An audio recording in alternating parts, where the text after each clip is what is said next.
우크라이나를 침공한 러시아 대통령 블라디미르 푸틴의 건강 이상설이 또다시 제기되었습니다. 블라디미르 푸틴 러시아 대통령이 조만간 갑상선 암 수술을 받을 예정으로 그 사이 최측근이 임시로 우크라이나 전쟁을 지휘하게 될 것이라는 주장이 나왔습니다. 현지 시간 1일 마르카 등 외신은 현지 SNS 소식통인 제너럴 SVR을 인용해 푸틴 대통령이 암 수술을 받는 동안 그의 최측근이자 강경파인 니콜라이 파트루셰프 러시아 국가안보위원회 비서관이 임시로 권한을 대행하게 될 것이라는 주장이 나왔다고 보도했습니다. 그는 러시아의 우크라이나 침략 핵심 설계자로 푸틴 대통령에게 우크라이나 수도 키이우가 신나치주의자에 장악됐다고 설득했던 강경파입니다. 제너럴 SVR은 앞서 푸틴 대통령이 복부암과 파킨슨병을 앓고 있다고 주장한 바 있습니다. 이들은 크렘린궁 소식통을 인용하며 푸틴 대통령이 암으로 수술을 받게 되면 전쟁 지휘권과 대통령 권한도 파트루셰프 비서관이 대행하게 될 것이라며 푸틴 대통령은 의료진으로부터 암 수술을 권유받았고 수술 날짜를 논의 중입니다. 특별히 긴급한 상황은 아니지만 수술을 더 미룰 수도 없다고 밝혔습니다. 또 그러면서 원래 4월 하반기로 수술이 예정됐었지만 미뤄졌고 수술 시기를 예측하자면 러시아 제2차 세계대전 전승 기념일인 5월 9일 이후가 될 것이라고 했습니다. 그는 또한 이어서 푸틴 대통령이 수술 뒤 회복까지 2에서 3일 걸릴 것이고 러시아의 실질적인 통제가 파트루셰프 비서관에 넘어갈 것으로 예상한다며 우크라이나와의 전쟁 상황과 러시아 내부 상황을 통제하기 위한 준비는 마친 상태라고 덧붙였습니다.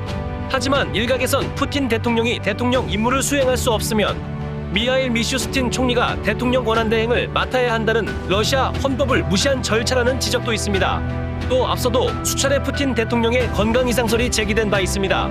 지난달 2일엔 푸틴 대통령이 갑상선 문제로 최소 2차례 이상 수술을 받았을 가능성이 있다는 주장도 있었고 당시 러시아 매체 프로젝트는 공개된 정부 문서를 분석하여 2016년부터 4년간 갑상선암 전문의 예부견이 셀리바노프가 166일간 35차례 푸틴 대통령의 관저를 방문했다는 것을 근거로 갑상선 질환 투병을 주장했습니다. 그는 또 푸틴이 건강에 너무 집착한 나머지 민간요법으로 눈을 돌리고 있다며 사슴뿔을 자르면 나오는 피로 목욕을 하기 위해 아직까지 러시아 알타이 지역을 수차례 방문하고 있다고 전했습니다. 게다가 2016년 5명에 불과했던 의료진이 최근에는 10명 이상으로 늘어났다고 덧붙였습니다. 또 푸틴 대통령이 암 파킨슨병 등의 치료를 위해 스테로이드를 다량 복용함에 따라 부작용인 분노 조절 장애를 앓고 있으며 이로 인해 우크라이나 침공을 결정한 것 아니냐는 추측도 제기됐습니다. 하지만 크렘린궁은 푸틴 대통령의 건강 이상설을 부인하고 있는 상태입니다. 만약 푸틴이 한국으로 의료관광을 오거나 우리나라 명의들이 러시아를 방문한다면 그의 암은 분명 깔끔하게 제거될 것입니다. 우리나라는 세계에서 가장 유명한 의료관광지 중 한 나라로 미국과 독일에 이어 3위라는 외국인 대상 설문조사 결과가 있습니다. 우리나라 의사의 의료 기술은 다른 선진국 이상으로 뛰어나며 서울에만 22,587개의 의료기관이 있습니다.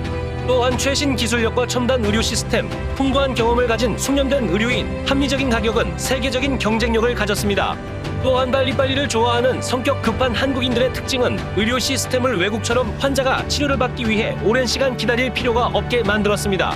보건복지부에 따르면 외국인 환자 유치수는 10년 새에 폭발적 증가하여 2018년 우리나라를 방문한 외국인 환자 수가 2017년 32만 1,574명 대비 17.8% 증가한 37만 8,937명으로 집계됐습니다. 이로써 2009년 외국인 환자 유치가 법적 허용된 이후 우리나라를 찾은 외국인 환자는 누적 226만 명으로 10년 만에 200만 명을 넘어서는 빠른 성장세를 보이고 있습니다. 의료관광은 세계에서 메가 트렌드로 꼽힐 만큼 잠재력이 높은 서비스 산업 중 하나입니다. 한국관광공사에 따르면 의료관광객은 일반 관광객에 비해 해당 국가에서 머무르는 시간이 길고 지출 비용 또한 일반 관광객의 배에 달해 국가 경제에 이바지하는 바가 매우 크다고 합니다.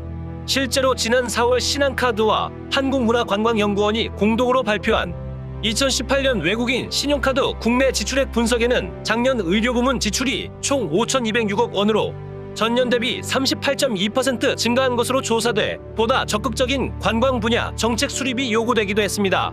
역시 못하는 게 없는 우리는 위대한 한민족입니다. 한국인이라 자랑스럽습니다. 영상 시청해 주셔서 감사합니다. 영상이 마음에 드셨다면 좋아요와 구독 부탁드리겠습니다.